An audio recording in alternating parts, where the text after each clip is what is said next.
Hello everyone, welcome to Lucky Education. हमारा जो topic चल रहा था इलेक्ट्रिक करंट वाला, उसकी आज लास्ट वीडियो, और उसमें मैं आपको कुछ न्यूमेरिकल्स आपको कराऊंगा और उन न्यूमेरिकल्स को आपको करना है 1.5 मार्क्स में आपसे न्यूमेरिकल पूछा जा सकता है। तो आज हम कुछ न्यूमेरिकल्स करेंगे और बाकी के जो वीडियोज हैं इलेक्ट्रिक करंट के, आप उनको बेटा रिपीटेशन में देखें। एग्जाम आपके बहुत नज़दीक हैं। यदि आपको कोई डाउट होता है, कोई टॉपिक समझ में नहीं आता है, आप मेरे को दोबारा से बोलें कि मैं आप उसको एक्सप्लेन कर दूंगा। तो आज की वीडियो में पहला क्वेश्चन जो है वो तुम्हारा न्यूमेरिकल्स जो है वो क्या है, देखो दे पहला न्यूमेरिकल, और ध्यान से देखना है, न्यूमेरिकल्स आपको इंपॉर्टेंट है।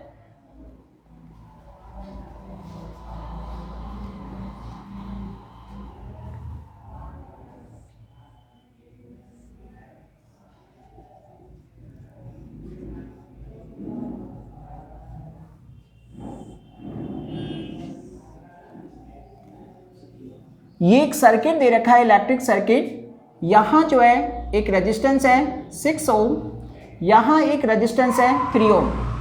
ये एक रेजिस्टेंस 6 ओम है और ये रेजिस्टेंस 3 ओम। यहाँ एक रेजिस्टेंस है 4 ओम और यहाँ एक रेजिस्टेंस है 12 ओम। तो आपको क्या बताना है कि ए और बी के बीच इक्विवेलेंट रेजिस्टेंस की वैल्यू फाइंड आउट करनी है। आर इक्विवेलेंट बताना है आपको। पहला केस, जब K जो है ना ये ऑन है, स्विच ऑन है, और दूसरा जो है K जो है ना ये क्या है बेटा, ऑफ है। तो ये आपको बताना है पहला क्वेश्चन आपका, कि आपको A और B के बीच इक्विवेलेंट रेजिस्टेंस की वैल्यू फाइंड आउट करनी है कि व्हेन K इज ऑन और K इज ऑफ। तो सबसे पहले बात करते हैं कि K ऑन की बात करते हैं बेटा।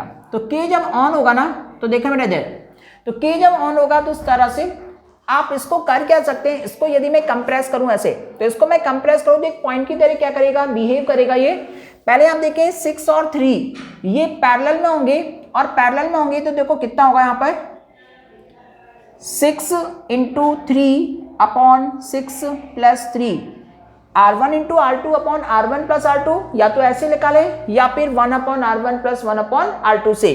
तो ये कितना होगा 18/9, और ये कितना होगा बेटा 2 ओम।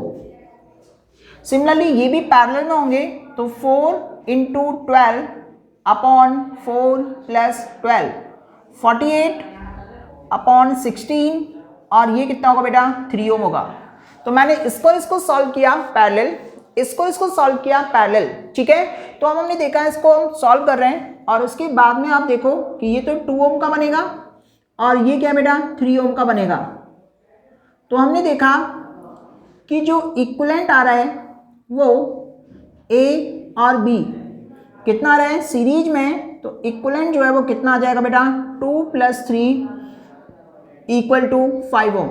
तो ये क्या है, जब ये K ऑन होगा तो इस कंडीशन में ये पैरेलल और होल क्या होगा सीरीज, क्योंकि बेटा ये एक ऐसा बन जाएगा ना बेटा, देखो इधर।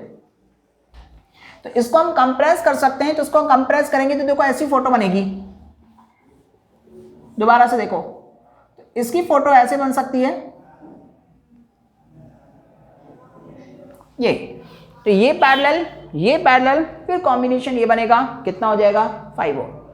सेकंड केस आपसे पूछ रहा है, देखो दैट सेकंड केस पूछ रहा है, जब ये क्या बेटा ऑफ है तो ये एज इट इज रहेगा। जब ऑफ है तो इसका लगे रहने का कोई मतलब नहीं है बेटा, कोई मीन्स नहीं है। जब ये क्या है बेटा ऑफ है या ओपन सर्किट है तो उसको ना लगाएं तो भी कोई दिक्कत नहीं है। तो देखो इधर, अब ये क्या होगा सीरीज, तो 6 और 4 कितना होगा 10 ओम, 3 और 12 ये कितना होगा 15 ओम, क्योंकि सीरीज में ये 6 + 4 और ये 12 + 3 15। फिर ये क्या बनेगा पैरेलल बनेगा, और इसका इक्विवेलेंट जो है वो कितना होगा R1 × R2 upon R1 + R2। 10 × 15 की बात करें 150/25 which is also equal to 6 ohm. तो कितना होगा 6 ओम होगा, ठीक है। तो ये कंडीशंस जो है वो पहले क्वेश्चन की थी, आपको आर इक्विवेलेंट फाइंड आउट करना था कब, जब बेटा K ऑन और K ऑफ था। तो पहला क्वेश्चन आपको समझ में आ गया होगा। आज का दूसरा क्वेश्चन देखो ना, दूसरा क्वेश्चन क्या कहता है,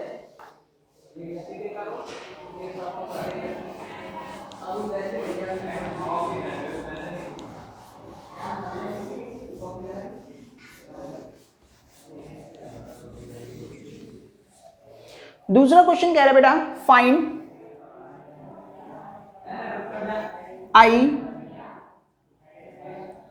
इन द गिवन सर्किट,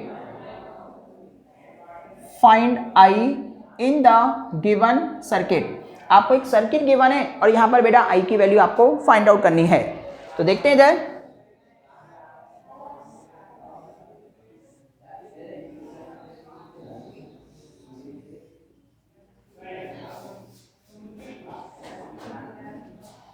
ये आपको दे रखा है 2 वोल्ट और ये 4 वोल्ट और यहाँ एक रेजिस्टेंस दे रखा है 5 ओम। आपको क्या करना है, करंट की वैल्यू फाइंड आउट करनी है कि करंट की वैल्यू क्या होगी। ओके, यदि आपको क्वेश्चन में करंट की डायरेक्शन मेंशन करता है, यदि आपको क्वेश्चन में करंट की डायरेक्शन मेंशन करता है तो उसके अकॉर्डिंग सेट करेंगे, और यदि करंट की डायरेक्शन मेंशन नहीं करता है तो आप अपने अकॉर्डिंग कुछ भी ले सकते हैं।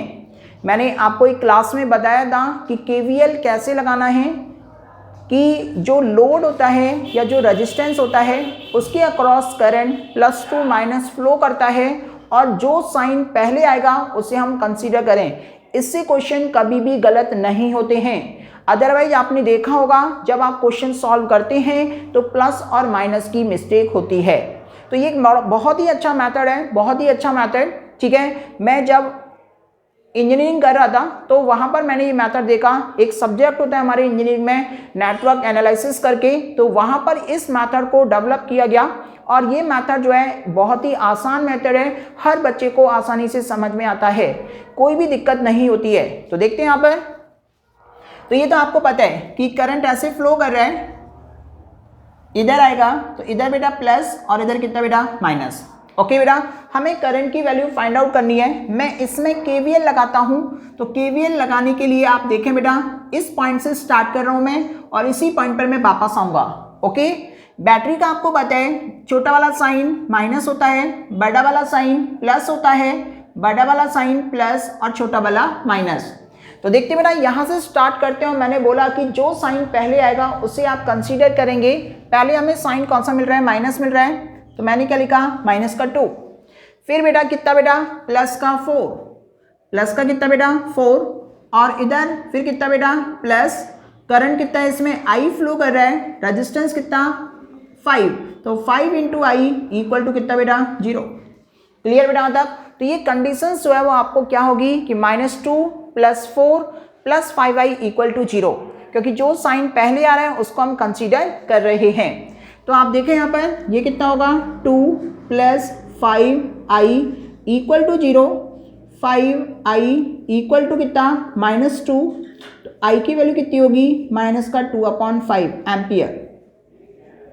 माइनस साइन क्या इंडिकेट कर रहा है कि करंट जो है, करंट इस तरह से फ्लो ना करके करंट रिवर्स डायरेक्शन में फ्लो कर रही है।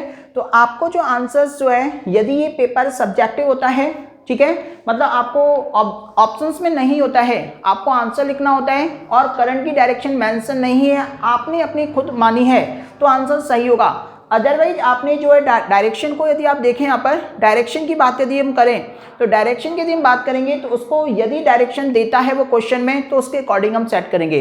तो यहाँ पर हमने डायरेक्शन को इस तरह से माना है, इस तरह से जो करंट फ्लो कर रहा होगा वो -2/5 फ्लो कर रहा होगा। ओके बेटा, तो ये हमारा क्वेश्चन था सेकेंड।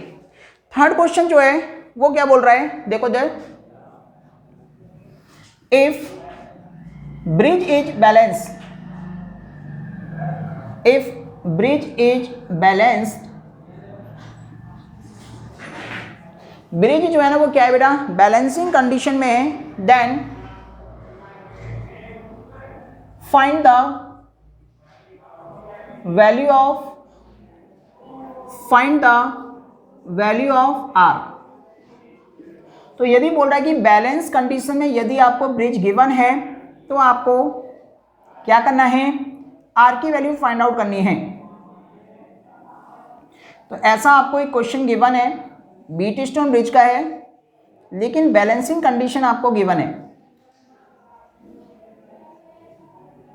ठीक है, बैलेंसिंग कंडीशन गिवन है आपको।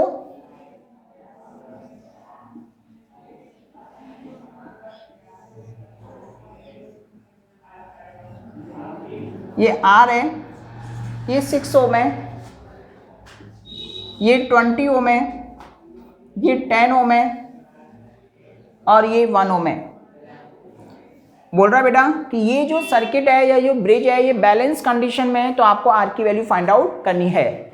तो आपको पता होना चाहिए कि जो बैलेंसिंग कंडीशन होती है वो क्या होती है, P upon Q equal to R upon S। उसमें क्या होता था, ये P होता था, ये Q होता था, ये P, इधर ये क्या होता था Q, ये इधर टोटल जो है वैसे एक ही होता था, लेकिन हम इसको कंप्लीट को क्या मानेंगे R, और ये क्या होता था S।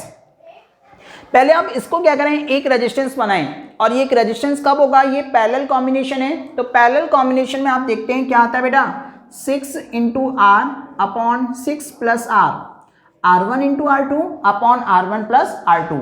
अब आप देखते हैं यहाँ पर balancing condition P upon Q equal to कितना, R अपॉन S। P कितना है बेटा 20 है, Q कितना है 10, R, अब देखो इसको सॉल्व करने के बाद में R कितना आ रहा है, ये रहा 6 into R upon 6 plus R upon S, तो अपॉन S है तो कितना बेटा 1 है, तो ये 1, तो 0 से 0 कैंसिल आउट, 2 से कितने times, 3 times cancel out, cross multiply करते हैं, 6 plus R equal to 3R, इसको इधर लेके जाते हैं तो 6 इक्वल टू 3R माइनस का R, 6 equal to 2R, cancel out, R की वैल्यू कितनी आ गई बेटा 3 ओम। तो R की वैल्यू कितनी आ गई है 3 ओम। बहुत ही आसान क्वेश्चन है लेकिन ट्रिकी था। यहाँ पर बैलेंसिंग कंडीशन आपको दे रखी थी कि बैलेंसिंग कंडीशंस क्या है, और उसके बाद में आपको क्या करना था बेटा, R की वैल्यू फाइंड आउट करनी थी। ठीक है बेटा, देखो इधर अगला क्वेश्चन जो आपको करना है वो KCL से रिलेटेड है। आपको कोई एक सर्किट गिवन होगा और उस सर्किट में आपको करंट की वैल्यू फाइंड आउट करनी होगी कि वो करंट की वैल्यू क्या है। ठीक है, तो यहां पर हम देखो क्वेश्चन क्या बना रहे हैं,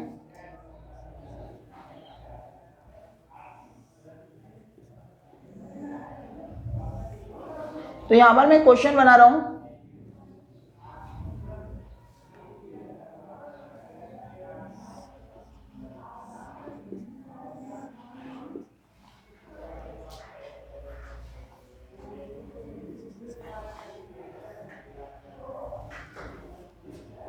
यहां आपको दे रखा बेटा एक 4 एम्पियर, इधर दे रखा है 5 एम्पियर, इधर दे रखा है 2 एम्पियर, इधर दे रखा है 4 एम्पियर और इधर दे रखा है I।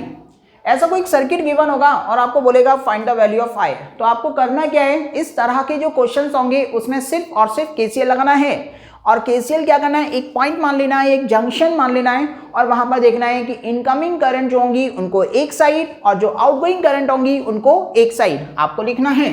तो देखिए बेटा यहां मैंने एक पॉइंट कंसीडर कर लिया। अब आप देखो इनकमिंग करंट कौन कौन सी है, ये इनकमिंग है, ये इनकमिंग है और ये इनकमिंग है। तो इनकमिंग को हम लिखें तो sum of incoming current 5 plus 4 plus 2। Outgoing current कौन कौन सी बेटा, ये दोनों हैं, इक्वल टू I प्लस 4, 4 से 4 cancel out, direct answer I equal to 7 ampere. तो ये क्वेश्चन जो है आपको देखना है। एक इसके बाद में हम मीटर ब्रिज का क्वेश्चन देखते हैं। मीटर ब्रिज के क्वेश्चंस आपको ये मॉडल पेपर में गिवन है ऐसा क्वेश्चन।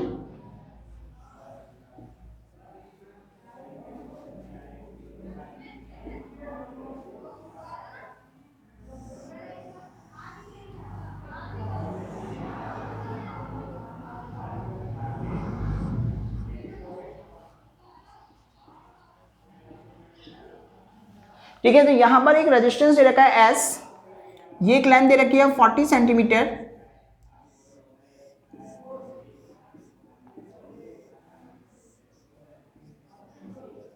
आपसे बोल रहा है बेटा कि S की वैल्यू फाइंड आउट करो।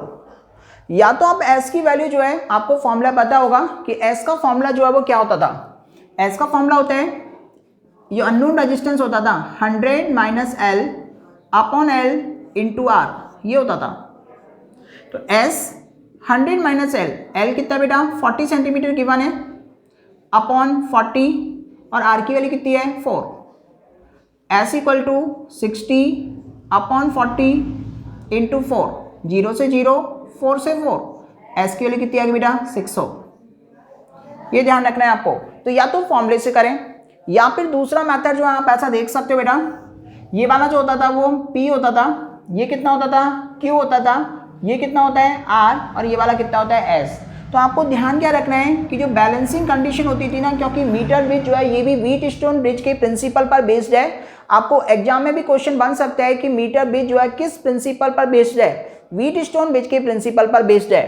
तो यहाँ पर व्हीटस्टोन की balancing condition P upon Q equal to कितना R अपॉन S।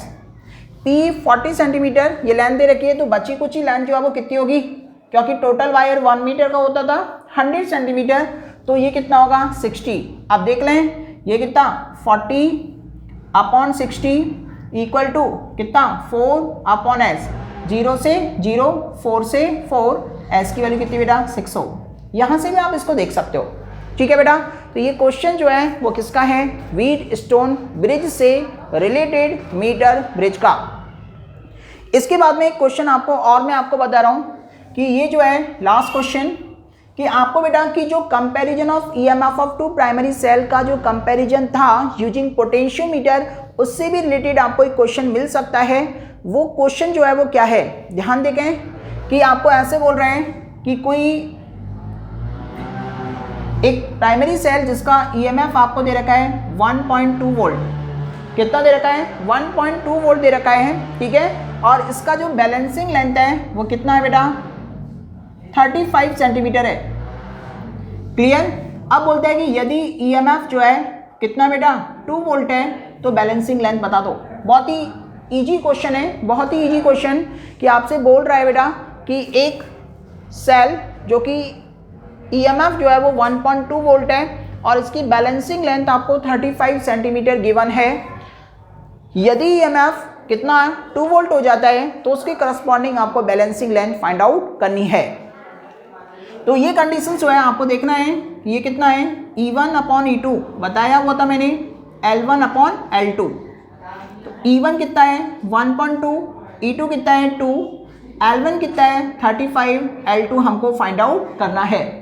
तो L2 के लिए यदि हम देखें तो देखो L2 कितना होगा, L2 equal to 35 into 2 upon कितना 1.2, सॉल्व कर लेंगे और ये क्या आएगा आंसर आएगा। तो इस तरह के न्यूमेरिकल्स जो हैं वो आपको देखने हैं कि न्यूमेरिकल्स क्या है। एक न्यूमेरिकल जो है वो एग्जाम्पल नंबर जो है आई थिंक 5 या 6 है, 5 या 6 है, वो आपको देख लेना है। मैं वो बता दे रहा हूँ कि इस तरह का है, आप अपनी एनसीईआरटी की बुक जो है उसको आप देखेंगे तो यहाँ पर इस तरह से दे रखा है। क्वेश्चन ध्यान से सुने, क्वेश्चन ये टाइप का है, आप इसको करेंगे बहुत आसान है। ये वाला क्वेश्चन और कर लेना है आपको।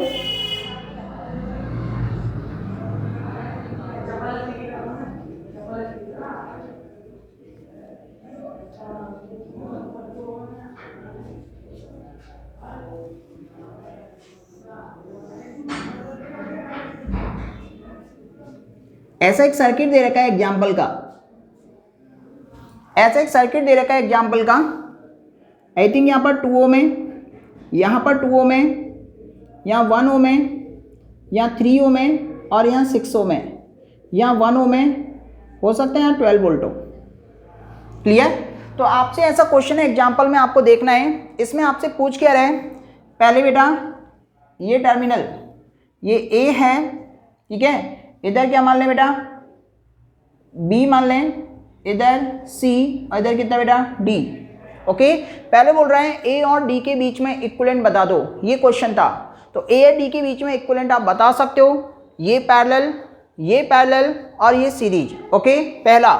दूसरा आपसे बोल रहा है कि टोटल करंट बता दो। तो टोटल करंट क्या होगा कि आप देखेंगे कि ये वाला रेजिस्टेंस इसके साथ क्या होगा, ये ऐड होगा क्योंकि सीरीज में है, करंट बता दोगे। इसके बाद में बोल रहा है कि हर ब्रांच के अक्रॉस करंट बतानी है। तो हर ब्रांच के अक्रॉस करंट आपको देखनी है कि हर ब्रांच के अक्रॉस करंट कितना होगा। हर ब्रांच के अक्रॉस करंट कितना होगा वो आपको पूछा गया है, और बोल रहा है कि हर ब्रांच के अक्रॉस आपको क्या बताना है, पोटेंशियल डिफरेंस बताना है। तो ये क्वेश्चन आपको करना है। यदि आपको ये क्वेश्चन नहीं होता है तो आप मेरे को बता देंगे। इजी क्वेश्चन है, 10th क्लास में आपने ऐसा देखे थे। आर इक्विवेलेंट फाइंड आउट करना, पोटेंशियल फाइंड आउट करना, करंट फाइंड आउट करना, तो इस तरह से रिलेटेड आपके क्वेश्चंस आपको एग्जाम में देखने को मिल सकता है। तो वैसे ज़्यादातर जो क्वेश्चंस हैं वो इन्हीं में से आपको देखने को मिल जाएगा, न्यूमेरिकल्स। ओके, तो नेक्स्ट क्लास से हम जो है वो chapter number 4 moving charge and magnetism को स्टार्ट करेंगे। 2 चैप्टर्स हमारे बचे हैं राजस्थान बोर्ड के पॉइंट ऑफ व्यू से। चैप्टर नंबर 4 जो है वो काफ़ी लेंथी चैप्टर्स है, ठीक है। उसमें डेरिवेशन काफ़ी है, लेकिन आपको ध्यान रखना है कि इसमें से एक ही डेरिवेशन आपसे पूछा जाएगा, एक डेरिवेशन जो कि 3 नंबर का डेरिवेशन पूछा जाएगा, ठीक है बेटा। तो ध्यान रखना है, इसको हम देखेंगे नेक्स्ट वीडियो में। तो नेक्स्ट वीडियो में हम स्टार्ट करेंगे मूविंग चार्ज एंड मैग्नेटिज्म, कुछ वीडियो जिसकी चलेंगी, और उसके बाद में फिर हम EMI पे आ जाएंगे, चैप्टर नंबर 6 जो कि इलेक्ट्रोमैग्नेटिक इंडक्शन होगा। तो इलेक्ट्रिक करंट की जितनी भी वीडियोज मैंने आपको बना दी हैं आप इनको रिकॉल करें, ठीक है। बेनिफिशियल रहेंगी आपके राजस्थान बोर्ड 2022 के लिए। ओके, तो आज की क्लास में इतना ही। Thank you.